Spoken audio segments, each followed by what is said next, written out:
Qala al-musannif rahimahullahu ta'ala wa nafa'ana bihi wa bi'ulumihi fid dharain amin.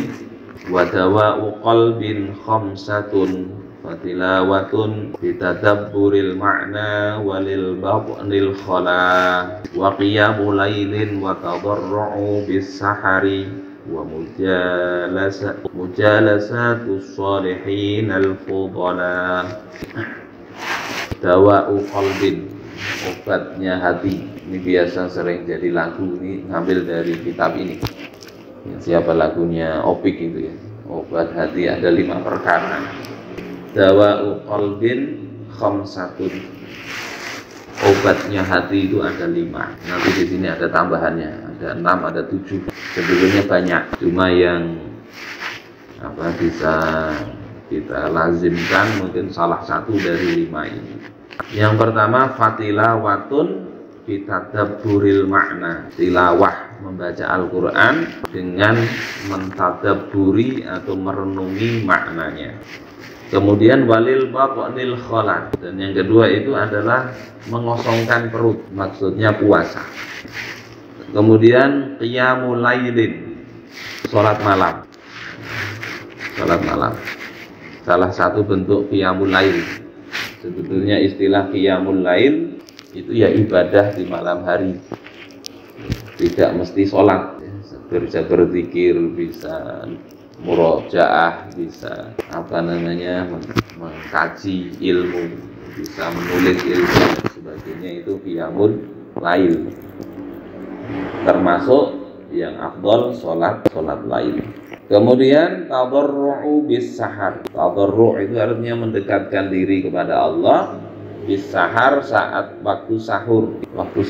Jadi ya sebelum subuh ini bagus benar berzikir, beristighfar. Dalam Al-Quran wal mustaghfirina bil ashar, orang-orang yang beristighfar saat waktu sahur walaupun tidak puasa gitu. Waktu sahur kita bangun jam 4 itu mandi, banyak merenung, banyak beristighfar, bagus. Dibaca sebelum subuh bagus juga. Kemudian mujalasatul sholihin. Yang kelima mujalasatus sholihin, bermajelis dengan orang-orang soleh, ya, bertemu dengan orang-orang soleh al-fudhala yang punya keutamaan. Jadi ini lima hal yang bisa digunakan. Salah satunya bisa kita amalkan bagus. Ungkapan ini diambil dari perkataan namanya yang dikenal dengan Ibrahim Al-Khawwas, dawa'ul qalbi khamsatu asya'a. Nah, itu ada ungkapan Ibrahim Al-Khawwas kemudian dijadikan nazaman oleh musannif ini. Yang pertama tadi, kenapa membaca Al-Quran? Karena Al-Quran itu memang diturunkan salah satunya sebagai obat hati. Allah katakan di dalam surah Yunus, ya ayyuhalladzina amanu qad ja'atkum mau'izatum mir rabbikum. Wahai orang-orang yang beriman, sesungguhnya telah datang mau'izah, pelajaran dari Tuhan kalian. Wa syifaa'ul lima fis sudur, dan obat bagi apa yang ada di dalam hati. Jadi itu Al-Quran obat. Ahli tafsir mengatakan obat dari apa? Obat dari penyakit kesyirikan, penyakit kemunafikan, penyakit ragu-ragu, syak, ya, takut tidak ada juntrungannya dalam hati itu. Maka obatnya Allah katakan syifa'un lima fis sudur, Al-Quran itu obat bagi penyakit dalam hati. Para ulama bahkan menyatakan Al-Quran bukan hanya obat penyakit hati, fisik juga sama.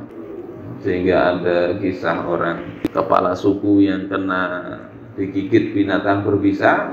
Ada rombongan sahabat, salah satunya Abu Sa'id Al-Khudri, awalnya datang ke suku tersebut mau bermalam, mereka tidak mau menerima, mau ikut bermalam. Adatnya orang Arab itu kalau tamu itu dihormati betul. Nah, ini tidak diterima. Ya, atas kehendak Allah, ternyata kepala sukunya disengat binatang berbisa. Akhirnya meminta rombongan sahabat ini, adakah yang bisa mengobati, menjampi-jampi, istilah lainnya ruqyah. Maka mereka sayembara yang bisa mengobati dikasih kambing, tidak sedikit, kalau tidak salah 25 ekor gitu. bisa ngobati. Akhirnya Abu Sa'id Al-Khudri, saya bisa. Kemudian apa? Dibacakan surah Al-Fatihah dan atas izin Allah sembuh. Karena yang baca sahabat, orang alim, orang yang bukan hanya alim tapi bertakwa. Sahabat. Jadi masalah ruqyah itu bukan sekedar apa yang dibaca, tapi yang baca siapa. Keyakinan yang baca bagaimana? Dikabulkan oleh Allah apa enggak? Jadi sebagai wasilah doa dibacakan Al-Fatihah dengan izin Allah sembuh. Bawa kambing, ini kata sahabat, jangan disembelih kambing ini sebelum kita ceritakan dulu kepada Rasulullah Shallallahu Alaihi Wasallam. Sampai Madinah diceritakan kepada Rasulullah. Rasulullah membetulkan surah Al-Fatihah itu suratul ruqyah namanya. Banyak nama surah Al-Fatihah. Salah satunya surah ruqyah, surah untuk menjampi, untuk bahasa di kampung mantra. Mantranya itu baca surah Al-Fatihah. Jadi punya sakit-sakit bacakan itu. Tapi mintakan pada Allah dengan haknya surah Al-Fatihah itu supaya Allah cabut penyakit. Kalau Allah izinkan sembuh insya Allah. Masalahnya Allah mau ngabulkan cepat apa enggak. Ada sahabat yang langsung sembuh. Ada sahabat yang enggak mau juga. Jadi bukan untung-untungan, tapi terserah Allah. Namanya doa itu kan tergantung Allah yang mengabulkan. Oh ini kalau sakit bertambah dekat pada Allah, sering berzikir. Kalau sakit, astagfirullah, astagfirullah. Tapi begitu sehat lupa. Oh, Allah lebih senang mendengar zikirnya. Kasih sakit terus. Bisa jadi begitu. Atau Allah tidak begitu senang ya, minta sehat langsung dikasih. Bisa juga. Oh, atau ini kalau sehat lebih bagus, dikasih sehat oleh Allah Subhanahu wa Ta'ala. Jadi tidak ada buruknya orang beriman mau dapat musibah, dapat apa, kalau dia sikapnya baik, semuanya itu menjadi kebaikan. Jadi Al-Quran itu obat. Bagaimana cara membacanya? Ya dibaca dengan tartil, tapi syaratnya adalah bitadabburin, dengan tadabbur, dengan merenungi. Bukan sekedar tilawatul Quran. Enggak. Kalau ungkapan penulis kitab ini tilawatul bitadabburil makna, membaca dengan merenungi makna. Kalau Ibrahim Al-Khawas mengatakan qiraatul Qur'ani bitadabburi, membaca Al-Quran dengan tadabbur. Sehingga memang perlu mengaji terus, mengaji Al-Quran, maknanya apa, tafsirnya seperti apa, kemu'jizatannya kalau perlu. Karena orang-orang kafir sendiri sebelum waktu hijrah itu kan belum ke Madinah Nabi, orang-orang kafir Quraisy itu bahkan yang tidak percaya seperti Al-Walid bin Al-Mughirah, ada Utbah bin Rabi'ah, itu orang-orang alim dari kalangan orang-orang kafir. Mendengar Al-Quran itu hampir-hampir mereka tertunduk bersujud, terpengaruh betul kalau mengerti. Kemudian mereka janjian, kita jangan sampai dengerin ini bahaya, ini bacaan seperti ini mempengaruhi orang-orang. Sudah begitu janjian jangan dengerin, ternyata diam-diam mereka ingin dengerin. Ada 3 orang itu malam-malam ingin dengerin Nabi baca Al-Quran. Ketemu lagi, nah ini ketemu kan sudah janjian tidak mau dengerin, ya malah dengerin. Hingga akhirnya mereka bingung, ini Al-Quran ini apa sebetulnya. Oh dikatakan ini adalah sihir karena bisa seperti itu pengaruhnya. Kalau dibaca, kadang tidak mengerti pun kalau orang membaca Al-Quran ada pengaruhnya. Bunyi-bunyinya itu ada pengaruh. Ini Al-Quran, jadi dibaca, ditadabbur. Tentunya dengan adab-adab yang sudah kita bahas sebelumnya, mura'atul adab as-sabiqah wal lahiqah, menjaga adab-adab membaca Al-Quran itu sehingga berhasil sesuai dengan apa yang dikehendaki dari kita membaca Al-Quran itu. Obat itu jangankan Al-Quran lah, obat batuk aja kan ada aturannya. Ada aturannya. Enggak kita pakai dengan sesuai, enggak ada efeknya itu. Minum obat batuk, di situ misalnya 3 kali sehari 1 sendok. Kita enggak mau pakai aturan itu, langsung kita glek 1 botol semua. Kira-kira batuknya tetap, kepalanya yang puyeng, mabuk mungkin. Al-Quran juga gitu, ada adab-adab pembacanya. Kemarin duduknya bagaimana, itu masuk bagian adab, meskipun sambil berbaring juga tidak apa-apa. Karena itulah para sahabat itu ketika membaca banyak kadang mereka itu menangis, ya, bisa menangis. Sebagaimana kata Wahib bin Ward, nazarna fi hadhil ahadits wal mawa'il. Kami memperhatikan di dalam hadis-hadis ini dan pelajaran-pelajaran ini, falam najid syai'an araqqa lil qulub. Kami tidak dapati sesuatu yang lebih melembutkan hati, wala asyadda istijlaban lil huzn, dan tidak ada yang bisa meraih banyak hati itu kadang menjadi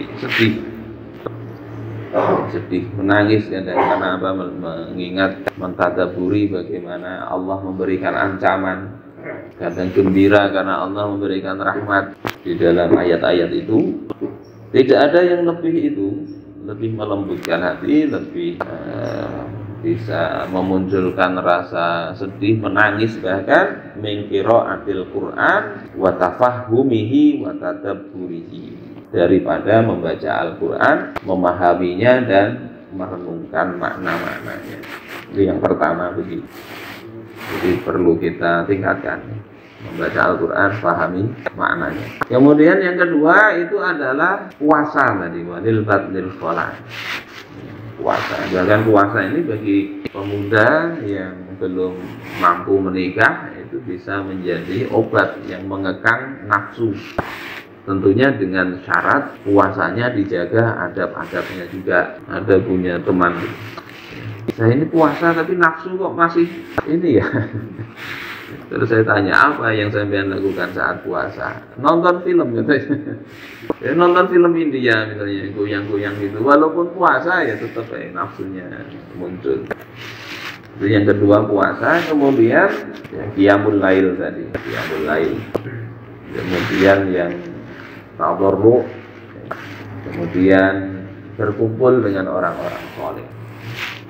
Nah, ada tambahan, wazada ba'dhum al-uzlah was-samtu wa tarkul khawdi finnas. Uzlah kita bahas. Uzlah itu menyendiri. Ya, dalam beberapa waktu tidak harus bertapa, malah tidak bagus bertapa. Menyendiri, nunggu waktu sholat, kecuali ada hal yang lebih manfaat. Nah, itu bentuk obat hati. Kemudian as-som itu diam. Ini yang kadang menjadi sulit sekarang ini di sekolahan, itu kadang diam itu sulit. Imam Khalil bin Ahmad Al-Farahidi, beliau cerita di dalam kitab itu, beliau belajar nahwu. Khalil bin Ahmad ini gurunya Imam Syibawayh. Imam Syibawayh ini ahli nahwu. Gurunya Imam Al-Asma'i. Al-Asma'i ini ahli bahasa Arab juga. Nah, gurunya ini Imam Khalil bin Ahmad Al-Farahidi. Beliau katakan, aku belajar bahasa Arab ini setahun. Tahun pertama itu belajar diam memperhatikan. Karena tidak mudah diam.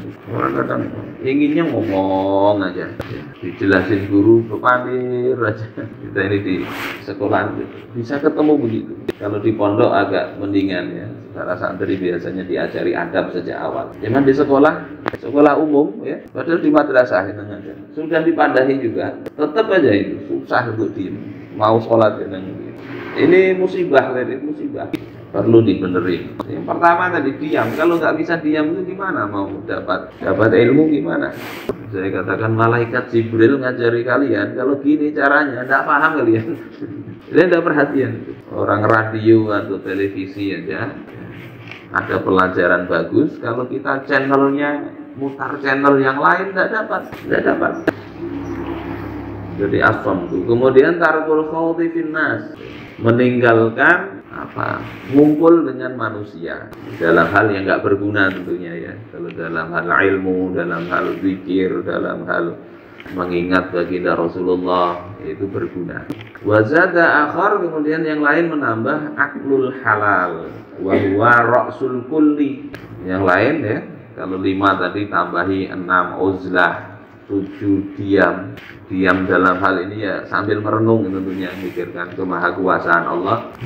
8 meninggalkan bergaul dengan manusia yang tidak penting. Tambahi yang 9 itu adalah aklul halal, makan yang halal. Dan makan yang halal itu adalah ra'sul kulli, dasar dari semuanya tadi. Ra'sul itu kepalanya. Karena semua hal tadi itu agak kurang berguna ketika yang kita makan haram. Maka yang pertama, perbaiki, bersihkan makanan kita, rezeki kita ini bersihkan. Kalau tidak kita bersihkan, Allah bersihkan sendiri dengan cara yang lebih menyakitkan, sakit.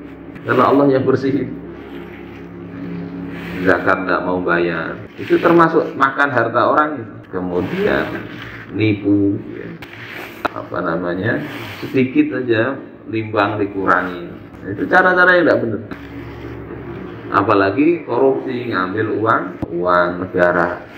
Gimana mau bagus? Belah hajar belah balik yang tidak akan mendapat keberkahan dari Allah Subhanahu wa taala. Jadi yang halal. Bahkan sakit fisik itu ada di dalam kitab Al-Minhajus Sawi. Al-Manhajus Sawi, tulisan karyanya Habib Zain bin Sumaid di Madinah sana itu. Ada tabi'in yang kalau sakit obatnya dia cari harta yang paling halal. Dia belikan tepung, dia makan itu. Makan yang halal. Fa innahu yunawwirul qalba. Maka sesungguhnya makanan yang halal itu bisa menerangi hati. Jadi penerang hati. Cari makan yang halal. Bersihkan dari harta dari yang haram, keluarkan hak-hak orang lain dari harta kita itu. Baik, ini mungkin untuk pertemuan kali ini. Mudah-mudahan bisa kita amalkan dan kita bisa, hati kita semakin menjadi terang dalam hal ini.